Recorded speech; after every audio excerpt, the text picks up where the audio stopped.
Welcome back to Pin and Reel. I'm your main man, Uncle Lobo. Let's talk Dark Knight's Death Metal, Infinite Hour Extreme. So I'll admit, going into this, I was a bit skeptical. My feelings on the Dark Knight's Death Metal event as a whole have been all over the place, but most of the tie-ins have been generally pretty good. And then I saw some of the promo images of Lobo Batman, and that really turned me off. But knowing that this book was going to be focusing primarily on Lobo, I felt like it had a lot of potential. So how did it fare? Did the Lobo Batman ruin it for me? Honestly, I went back and forth on this quite a bit. But to clarify before I continue, this is a good book. I wasn't going back and forth on whether I liked the book or not. I was going back and forth on how much I liked it and what the strengths and weaknesses were. You see, with a title like Infinite Hour Extreme, I felt like this book was supposed to be a love letter to the 90s. I was expecting just this bombastic, over-the-top, explosive story. That was the era that birthed the Lobo that we all know. And in a lot of ways, Lobo epitomizes that method of storytelling. And so on the one hand, I was going into this book expecting something a bit more over the top than what we actually got. And on the other hand, I was never a big fan of that style, so is that a bad thing? And that's where I've been a bit torn with how I feel about this book. How much can I fault a book for not living up to the homage to a storytelling style that I never really enjoyed in the first place? On the one hand, this could have very easily leaned into the absurdity and over-to-the-top nature of the 90s comics. And on the other hand, it could focus on being a bit more of a modern version of the same character who doesn't have the same weaknesses that I feel are present within that style. And so I feel like this book could have gone two different routes. And the first route is the one that I already mentioned, the 90s homage, where it just leans into the absurdity and the over-the-top nature and just goes all out with it. Or, the other option was that they could tone it down a little bit and lean into a little bit more of a modern sensibility in keeping with the rest of the Dark Knight's Death Metal event. And it seems that they went with the latter. And this more modern style is much more in keeping with the type of comics that I personally enjoy, but that doesn't necessarily mean it was the best idea for this story or for this character. As much as I really don't prefer that bombastic style of the 90s comics, I do think that this book would have been much better if it had leaned into that a bit more. Now, again, that doesn't mean that this book is bad by any means. I did really enjoy this issue, and I do think it has a lot of strengths. Now, that being said, there are portions of the book that do lean into that a little bit more, particularly later on when Lobo has the death metal, and he is imagining a world of his own.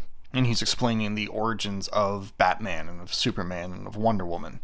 Those sections leaned into the goofy and off-the-wall nature of the entire concept, and even of the entire event itself. But then again, I don't know, maybe that's my issue. Maybe it's that it does hint at some of that more zany aspect of it, but it doesn't lean into it enough. Due to the nature of Lobo's personality, I feel like he's a character that you can't take too seriously. And maybe that's my problem with some of this issue, is I feel like it takes him a little bit more seriously than we should. Not that it takes him super seriously, but it does feel like a serious story when maybe it should be a bit more goofy. Take some of the tone that is in the end of the book and spread that out throughout the entire issue. This is a character that is very dismissive of death and murder and chaos. He revels in his antics and he thrives in the chaos that he sows. He never takes anything too seriously and he finds destruction amusing. And so with all of that in mind, I feel like the tone of the story should reflect the character's mindset quite a bit more. At least personally, I feel like that would make it far more enjoyable and entertaining and exciting. And on a similar note, we get an introduction to the Batman who frags. It's the Bruce Wayne who has injected himself with Zarnian blood in order to become stronger and invincible. And I feel like if they're going to introduce a character like this, they should have explored him a little bit more. And at the very least, they don't really explain why this Batman acts more like Lobo just because he used Zarnian blood on himself. And honestly, it wouldn't have taken very much. There could have been a simple explanation of the fact that Lobo can regenerate from even a very small amount of his own DNA, that his fusion with Bruce Wayne's DNA corrupted his mind and made him go crazy. Instead, we have Bruce Wayne that simply infected himself with Zarnian DNA, which, yes, gives him the same powers and strength as Lobo, but it doesn't necessarily explain his mental issues. Because really, this Batman does not act like Batman at all, he just acts like another Lobo. And that, to me, is a bit of a missed opportunity. I feel like they could have done more with the character to make him more interesting and entertaining. That being said, Lobo facing off against another Lobo is still entertaining.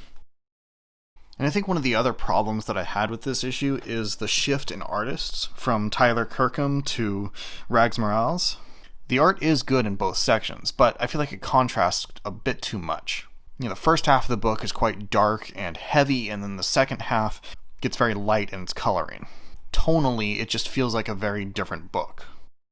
I do find it a little bit impressive that the writing is fairly consistent throughout the book, despite the fact that it's split up into 3 sections and written by 3 different people. But at the same time, Lobo is a fairly simple character, and I feel like he's not as complex to write as a lot of other characters.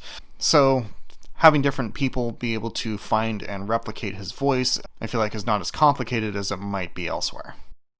Overall, I feel like this is a fairly entertaining issue, if a bit insignificant. This doesn't really add anything to the main event other than the fact that Lobo got his hands on the death metal, but that could be explained away in a single panel in the main book.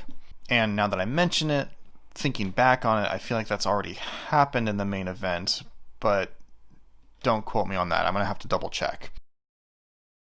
So overall, this is a pretty entertaining issue. I did enjoy it. I just feel like there were a lot of ways that it could have been better.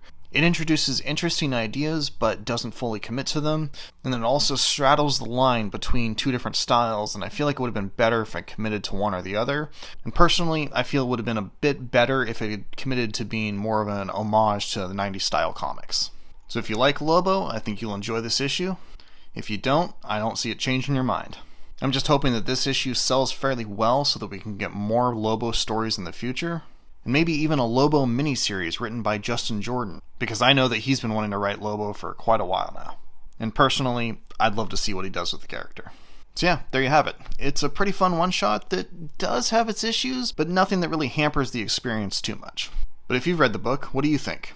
Are you a fan of Lobo? Do you want to see more of him?